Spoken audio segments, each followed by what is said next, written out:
The saga continues in the Saudi kingdom as intra-familial tension is raised again following the arrest of the king's brother, Prince Ahmed bin Abdul-Aziz, the king's nephew, Prince Mohammed Bin Nayef, and a royal cousin, Prince Nawaf Bin Nayef. The three arrests come amid allegations of a coup by the royals to oust the current king and attempt to fill the void left behind. However, as we have seen in the past, the Crown Prince Bin Salman will stop at nothing to seize power, following the detention of many others in 2017 at the Ritz Carlton Hotel. But where does the tension arise? The current Saudi-imposed war on Yemen has created much international criticism, both from within Saudi Arabia and abroad, and left the king's brother pointing the finger firmly in the direction of those in power, rather than the whole royal family.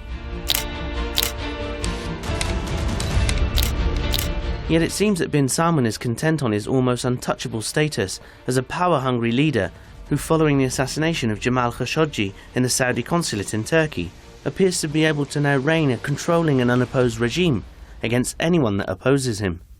Bin Salman cements his close relationship with Trump and other leaders across the world by deeply lining the pockets of those who profit from turning their attention away from the occasional crackdown. Is this then the final chapter in Bin Salman's grip on power? Have the final threats to his ambitious plans to rule the kingdom now been finalised? And was this a warning to anyone else in the Saudi regime that the Saud throne is fully booked? You see, first of all, we have to understand the way their master, the United States of America, is working in this issue within the House of Saud.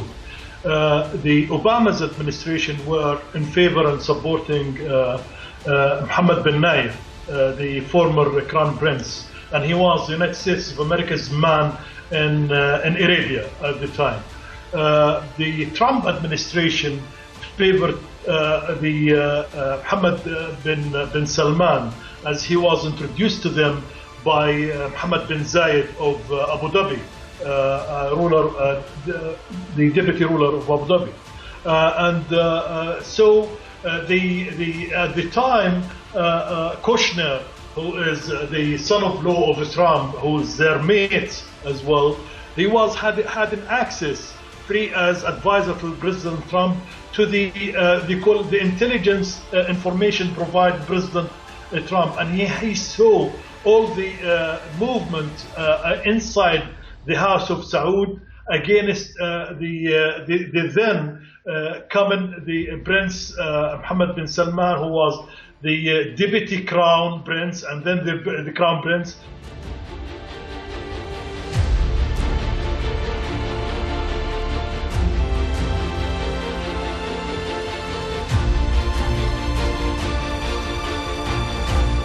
It seems that the young Bin Salman is blundering his way through his de facto leadership.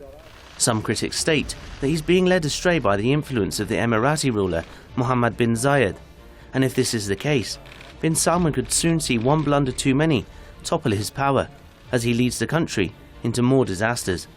The decision to privatize the Aramco oil company certainly brought with it a $1 trillion deal to the Saudis, who rely heavily on oil as their source of income.